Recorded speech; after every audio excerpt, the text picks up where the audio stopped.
Yohanes pasal 19. Lalu Pilatus mengambil Yesus dan menyuruh orang menyesah dia. Prajurit-prajurit menganyam sebuah mahkota duri dan menaruhnya di atas kepalanya. Mereka memakaikan dia jubah ungu, dan sambil maju ke depan, mereka berkata, "Salam, hai Raja orang Yahudi." Lalu mereka menampar mukanya. Pilatus keluar lagi dan berkata kepada mereka, "Lihatlah, aku membawa dia keluar kepada kamu, supaya kamu tahu bahwa aku tidak mendapati kesalahan apapun padanya." Lalu Yesus keluar, bermahkota duri dan berjubah ungu.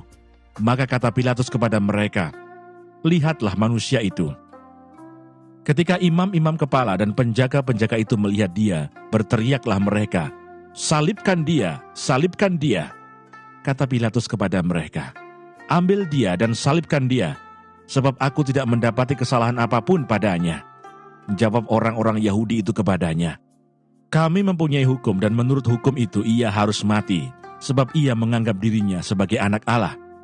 Ketika Pilatus mendengar perkataan itu, bertambah takutlah ia. Lalu ia masuk pula ke dalam gedung pengadilan dan berkata kepada Yesus, "Dari manakah asalmu?" Tetapi Yesus tidak memberi jawab kepadanya.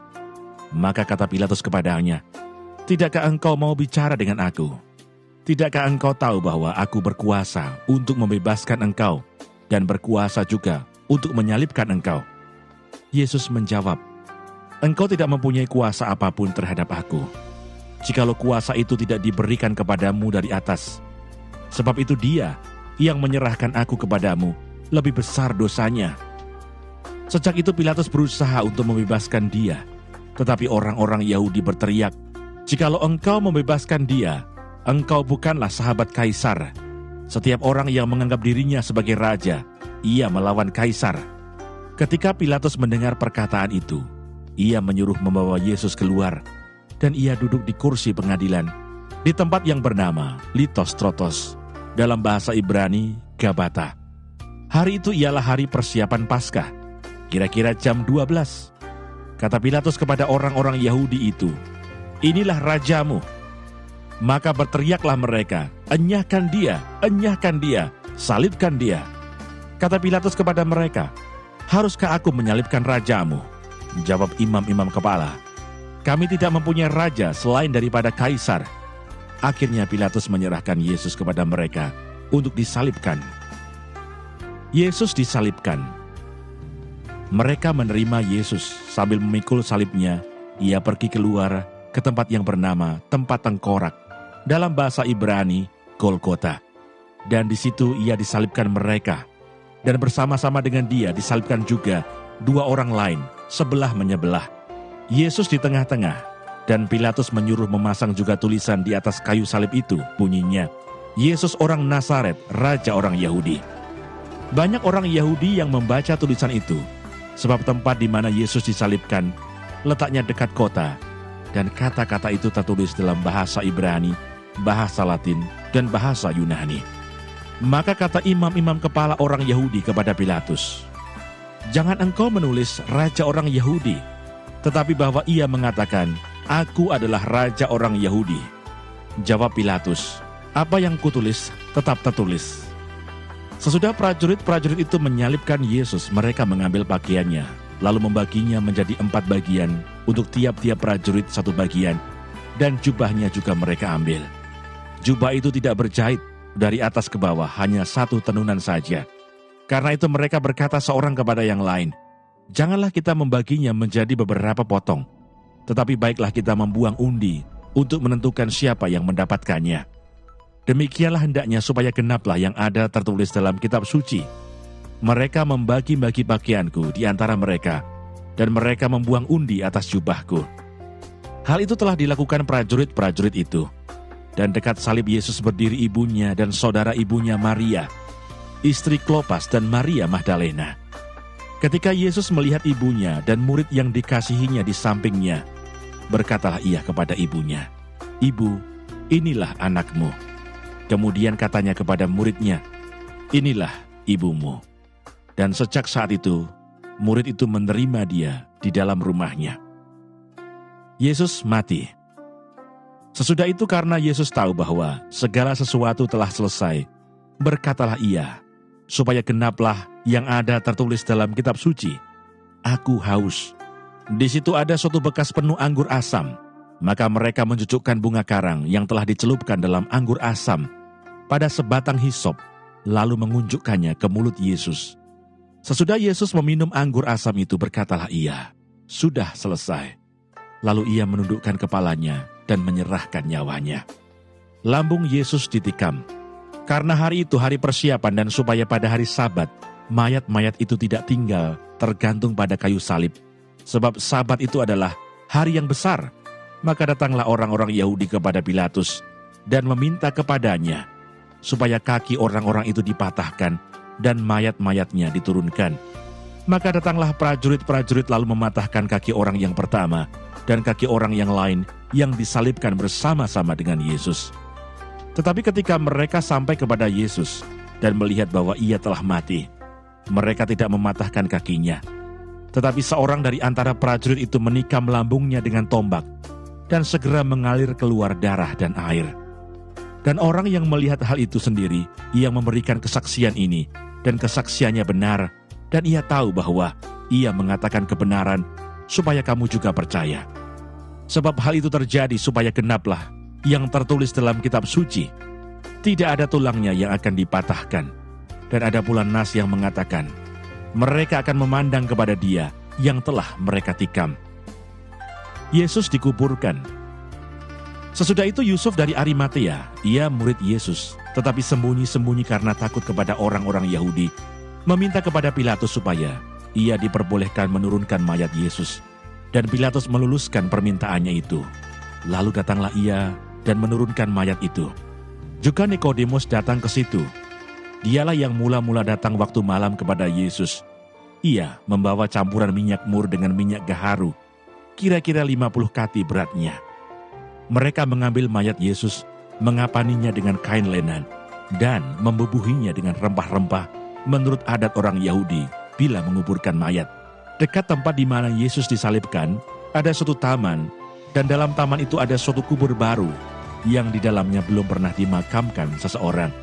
Karena hari itu hari persiapan orang Yahudi, sedang kubur itu tidak jauh letaknya, maka mereka meletakkan mayat Yesus ke situ.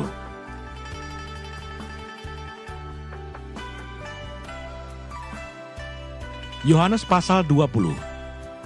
Kebangkitan Yesus. Pada hari pertama minggu itu, pagi-pagi benar ketika hari masih gelap, pergilah Maria Magdalena ke kubur itu, dan ia melihat bahwa batu telah diambil dari kubur. Ia berlari-lari mendapatkan Simon Petrus dan murid yang lain yang dikasihi Yesus, dan berkata kepada mereka, Tuhan telah diambil orang dari kuburnya, dan kami tidak tahu di mana ia diletakkan. Maka berangkatlah Petrus dan murid yang lain itu ke kubur. Keduanya berlari bersama-sama. Tetapi murid yang lain itu berlari lebih cepat daripada Petrus, sehingga lebih dahulu sampai di kubur. Ia menjenguk ke dalam dan melihat kain kapan terletak di tanah. Akan tetapi ia tidak masuk ke dalam. Maka datanglah Simon Petrus juga menyusul dia dan masuk ke dalam kubur itu. Ia melihat kain kapan terletak di tanah, sedang kain peluh yang tadinya ada di kepala Yesus tidak terletak dekat kain kapan itu, tetapi agak di samping, di tempat yang lain, dan sudah tergulung. Maka masuklah juga murid yang lain yang lebih dahulu sampai di kubur itu, dan ia melihatnya dan percaya. Sebab selama itu mereka belum mengerti isi kitab suci yang mengatakan bahwa ia harus bangkit dari antara orang mati. Lalu pulanglah kedua murid itu ke rumah. Yesus menampakkan diri kepada Maria Magdalena. Tetapi Maria berdiri dekat kubur itu dan menangis.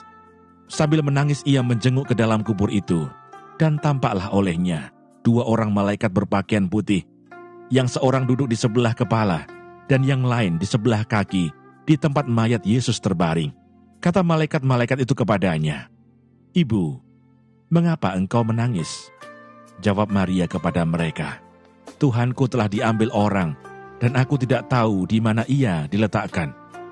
Sesudah berkata demikian, ia menoleh ke belakang dan melihat Yesus berdiri di situ. Tetapi ia tidak tahu bahwa itu adalah Yesus. Kata Yesus kepadanya, Ibu, mengapa engkau menangis? Siapakah yang engkau cari? Maria menyangka orang itu adalah penunggu taman. lalu berkata kepadanya, "Tuan, jikalau Tuan yang mengambil dia, katakanlah kepadaku di mana Tuan meletakkan dia, supaya aku dapat mengambilnya." Kata Yesus kepadanya, "Maria." Maria berpaling dan berkata kepadanya dalam bahasa Ibrani, "Rabuni," artinya guru.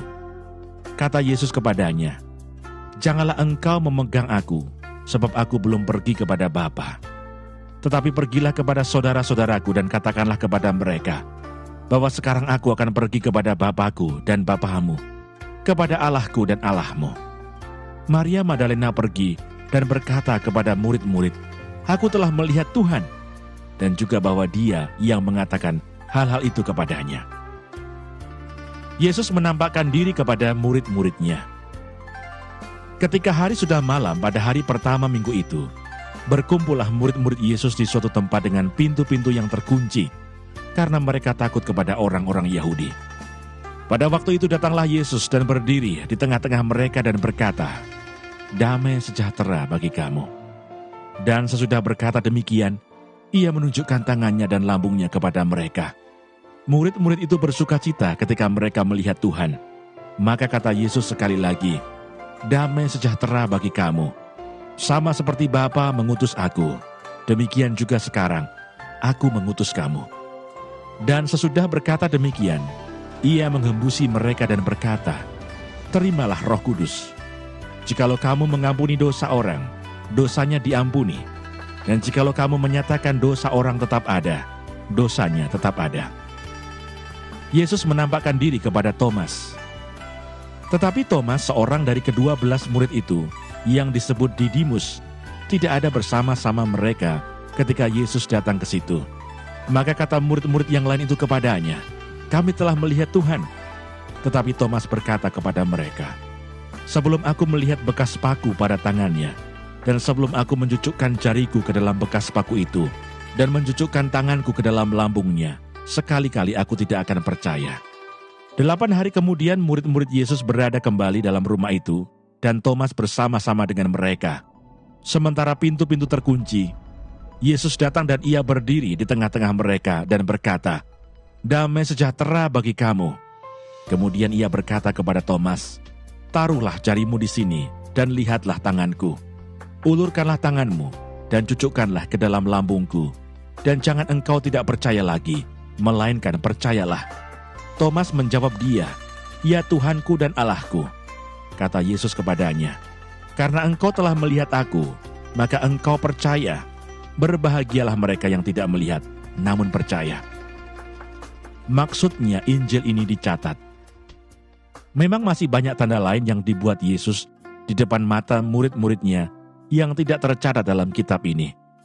Tetapi semua yang tercantum di sini telah dicatat supaya kamu percaya bahwa Yesuslah Mesias Anak Allah, dan supaya kamu oleh imanmu memperoleh hidup dalam nama-Nya.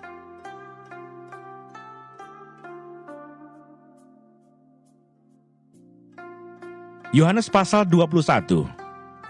Yesus menampakkan diri kepada murid-muridnya di pantai Danau Tiberias.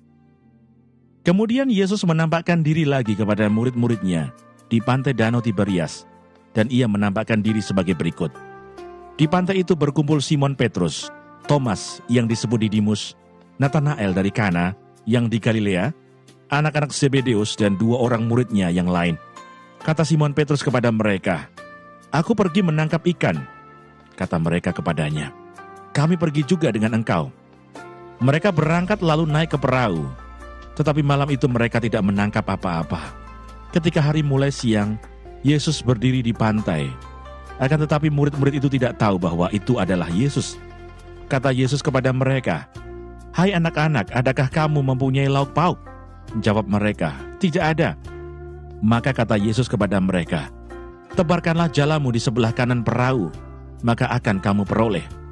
Lalu mereka menebarkannya dan mereka tidak dapat menariknya lagi karena banyaknya ikan. Maka murid yang dikasihi Yesus itu berkata kepada Petrus, "Itu Tuhan." Ketika Petrus mendengar bahwa itu adalah Tuhan, maka ia mengenakan pakaiannya, sebab ia tidak berpakaian, lalu terjun ke dalam danau. Murid-murid yang lain datang dengan perahu karena mereka tidak jauh dari darat, hanya kira-kira 200 hasta saja, dan mereka menghela jala yang penuh ikan itu. Ketika mereka tiba di darat, mereka melihat api arang dan di atasnya ikan dan roti. Kata Yesus kepada mereka, "Bawalah beberapa ikan yang baru kamu tangkap itu." Simon Petrus naik ke perahu, lalu menghela jala itu ke darat, penuh ikan-ikan besar, 153 ekor banyaknya, dan sungguh pun sebanyak itu, jala itu tidak koyak. Kata Yesus kepada mereka, "Marilah dan sarapanlah." Tidak ada di antara murid-murid itu yang berani bertanya kepadanya, "Siapakah engkau?" Sebab mereka tahu bahwa ia adalah Tuhan. Yesus maju ke depan, mengambil roti dan memberikannya kepada mereka. Demikian juga ikan itu. Itulah ketiga kalinya Yesus menampakkan diri kepada murid-muridnya sesudah ia bangkit dari antara orang mati. Gembalakanlah domba-dombaku. Sesudah sarapan, Yesus berkata kepada Simon Petrus, "Simon anak Yohanes, apakah engkau mengasihi aku lebih daripada mereka ini?" Jawab Petrus kepadanya, "Benar Tuhan, engkau tahu bahwa aku mengasihi engkau." Kata Yesus kepadanya, "Gembalakanlah domba-dombaku." Kata Yesus pula kepadanya untuk kedua kalinya, "Simon anak Yohanes, apakah engkau mengasihi aku?" Jawab Petrus kepadanya, "Benar Tuhan, engkau tahu bahwa aku mengasihi engkau." Kata Yesus kepadanya, "Gembalakanlah domba-dombaku." Kata Yesus kepadanya untuk ketiga kalinya, "Simon anak Yohanes, apakah engkau mengasihi aku?" Maka sedih hati Petrus karena Yesus berkata untuk ketiga kalinya, "Apakah engkau mengasihi aku?"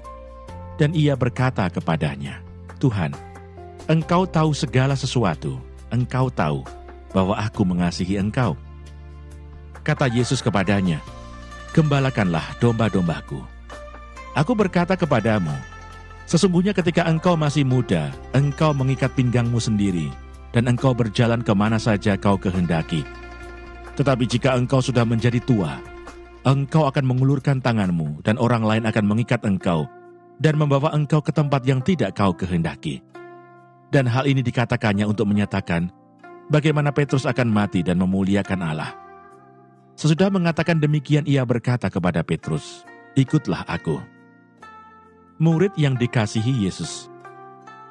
Ketika Petrus berpaling, ia melihat bahwa murid yang dikasihi Yesus sedang mengikuti mereka, yaitu murid yang pada waktu mereka sedang makan bersama, duduk dekat Yesus dan yang berkata, "Tuhan, siapakah dia yang akan menyerahkan engkau?" Ketika Petrus melihat murid itu, ia berkata kepada Yesus, "Tuhan, apakah yang akan terjadi dengan dia ini?" Jawab Yesus, "Jikalau aku menghendaki supaya ia tinggal hidup sampai aku datang, itu bukan urusanmu. Tetapi engkau ikutlah aku." Maka tersebarlah kabar di antara saudara-saudara itu, bahwa murid itu tidak akan mati. Tetapi Yesus tidak mengatakan kepada Petrus bahwa murid itu tidak akan mati, melainkan, "Jikalau aku menghendaki supaya ia tinggal hidup sampai aku datang, itu bukan urusanmu." Kata penutup. Dialah murid yang memberi kesaksian tentang semuanya ini, dan yang telah menuliskannya, dan kita tahu bahwa kesaksiannya itu benar. Masih banyak hal-hal lain lagi yang diperbuat oleh Yesus. Tetapi jikalau semuanya itu harus dituliskan satu persatu, maka agaknya dunia ini tidak dapat memuat semua kitab yang harus ditulis itu.